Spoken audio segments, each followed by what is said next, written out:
Hello everyone, मैं अजीत सिंह आप सभी लोगों का सर्वज्ञ एकेडमी में स्वागत करता हूं।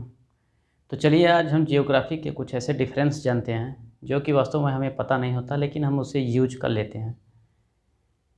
तो किन शब्दों की बात हो रही है यहाँ पे, आइए जानते हैं। जैसे हो गया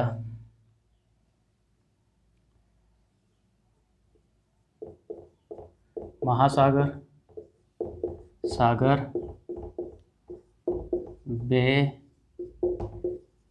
गल्फ, स्ट्रेट, चैनल,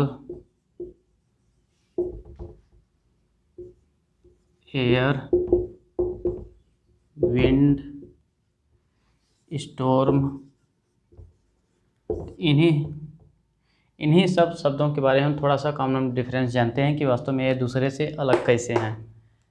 तो आइए जानते हैं कैसे अलग हैं। तो सबसे पहले हम किसकी बात कर लें। सबसे पहले हम अब बात कर लेते हैं आपसे बे की।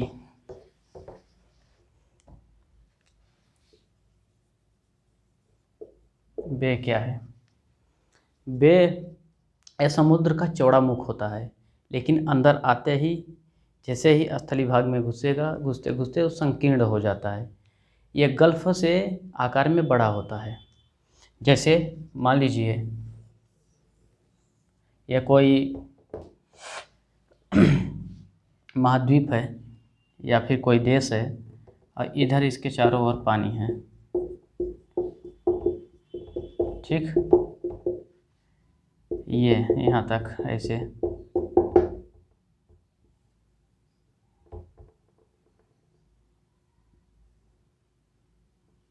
तो ये जो देखिए जो अंदर पानी घुस रहा है, यहाँ इसका मुख चौड़ा है और जैसे ही अंदर आता है ये देखिए इसकी चौड़ाई कम होती गई। तो इस आकार में अगर कहीं भी बना है तो उसे हम बोलते हैं बे।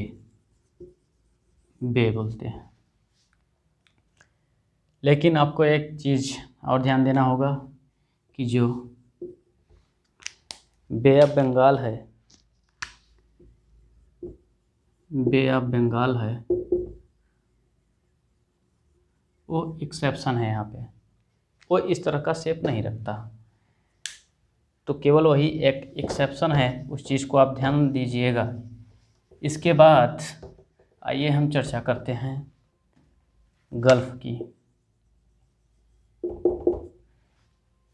आखिर वास्तव में गल्फ ऑफ बे में अंतर क्या है? अंतर कुछ खास नहीं है, बस आप लोगों को बता दे रहे हैं, समझ में आ जाएगा। आप लोग बस पॉइंट पकड़ लीजिए। सपोज करिए ये कोई स्थलखंड है, ठीक। इधर महासागर है पूरा, ये वाटर है, पूरा वाटर बॉडीज है। ये देखिए इस तरह से अगर समुद्र से जो भाग, जो उसका मुख हो वो संकीर्ण हो, लेकिन अंदर आते ही मतलब फैल जाए। देखिए ये देखिए संकीर्ण है, अंदर आते ही बढ़ गया है, ये होता है गल्फ। अब गल्फ में एक खासियत और है कि इसकी एरिया से, बे की एरिया से इसका एरिया बड़ा होता है।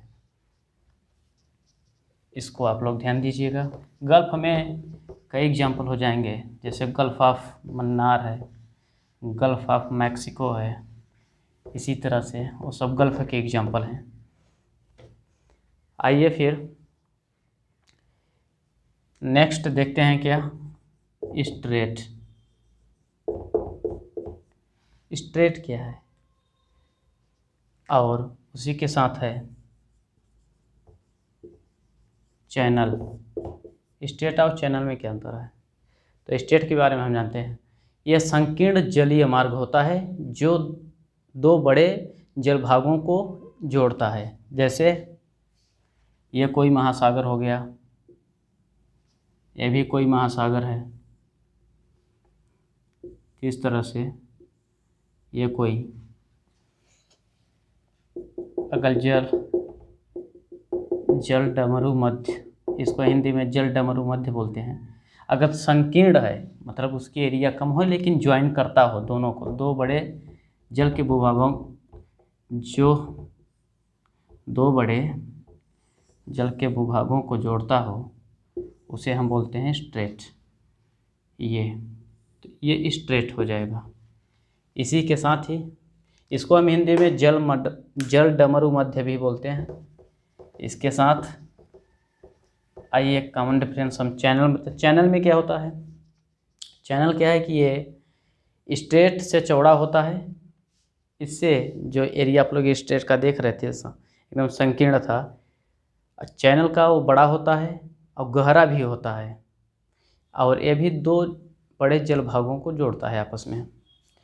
तो आप लोग स्ट्रेट में जैसे देखे होंगे पाक स्ट्रेट है भारत और श्रीलंका के बीच में।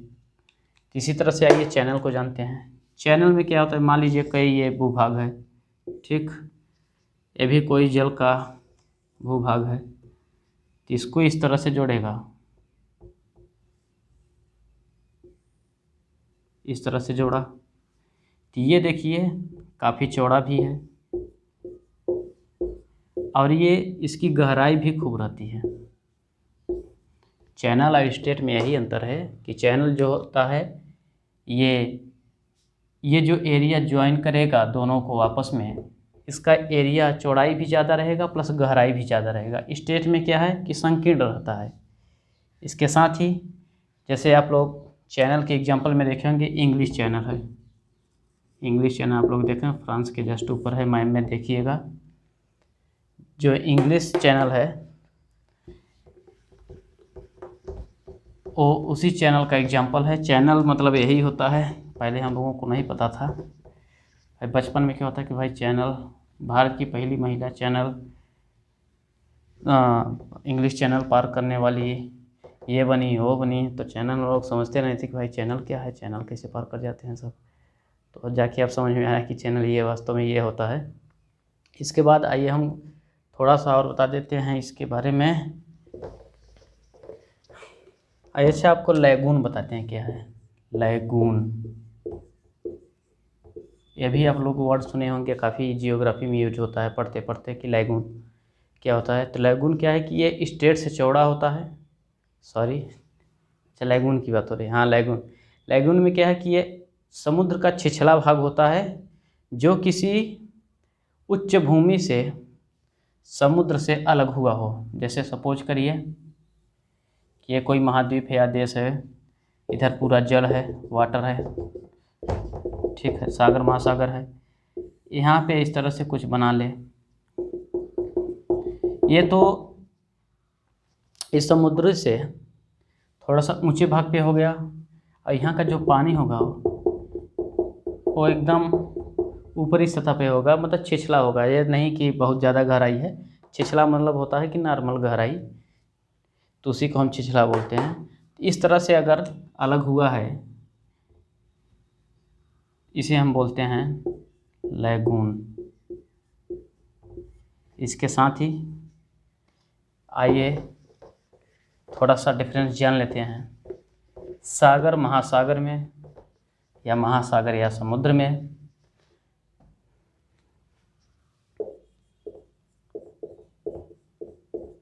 महासागर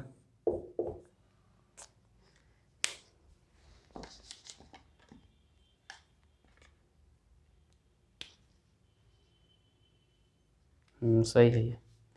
महासागर में क्या होता है कि जल का वह भूभाग जिसकी कोई सीमा न हो, जल का वह भूभाग जिसकी कोई सीमा न हो, कहीं तक भी ऐसे जा सकता है, फैल सकता है, तो जिसकी कोई सीमा को हम बाउंड नहीं कर सकते उसे बोलते हैं महासागर। इसी के साथ अगर हम देखें तो सागर या समुद्र,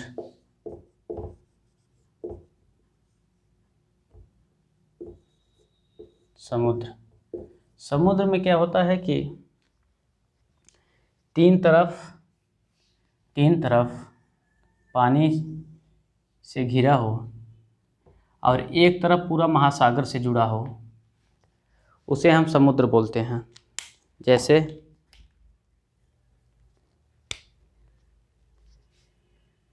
तीन तरफ वो जल से घिरा हो, ठीक, और एक तरफ पूरे महासागर से मिला हो, उसे हम बोलते हैं समुद्र। ये हो जाएगा समुद्र, ये है समुद्र। इसी के साथ आइए हम थोड़ा सा और डिफरेंस जान लेते हैं उन लोगों के बारे में जो कि अक्सर यूज होती हैं लेकिन हम लोग ध्यान नहीं देते। हिंदी में तो हवा ही बोलते हैं, लेकिन इंग्लिश में हम बोल देते हैं एयर, विंड एंड स्टॉर्म। इन तीनों के बारे में जानते हैं। एयर क्या है? एयर मिक्सचर ऑफ गैसेस है। मिक्सचर ऑफ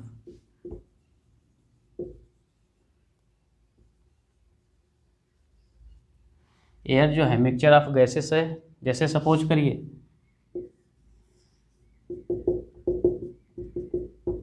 ये एटमॉस्फेयर है, इसी में उपस्थित है ऑक्सीजन है और कार्बन डाइऑक्साइड है, नाइट्रोजन है, आर्गन है, पूरी तरह से गैसों का मिश्रण है, तो उसे हम बोलते हैं एयर। एयर में क्या हुआ है कि जो गैस है उसका मूवमेंट नहीं होता। और विंड में क्या होता है कि यही मिक्सचर ऑफ गैसेस होती हैं।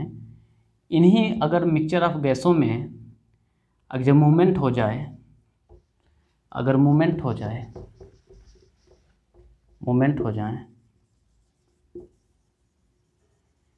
मतलब ये गति करने लगे, मूवमेंट करने लगे, तो ये हो जाता है विंड, ठीक।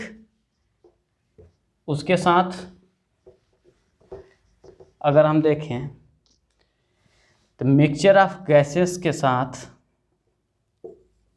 Mixture of gases with movement in one direction.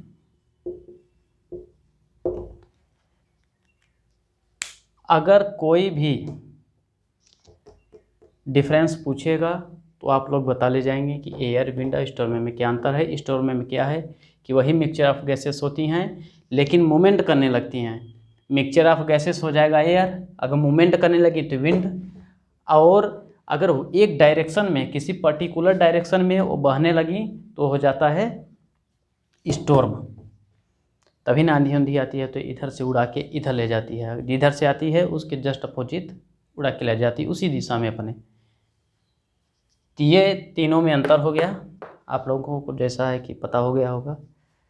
अगर आप लोगों को अच्छा लगे तो इस वीडियो को लाइक करें, शेयर करें और चैनल को सब्सक्राइब कर लें, ताकि आने वाले हर एक वीडियो में ऐसे ही हम आपको एक एक फैक्ट बताते रहेंगे, जिससे कि आप लोग हर किसी एग्ज़ाम का तैयारी कर सकते हैं।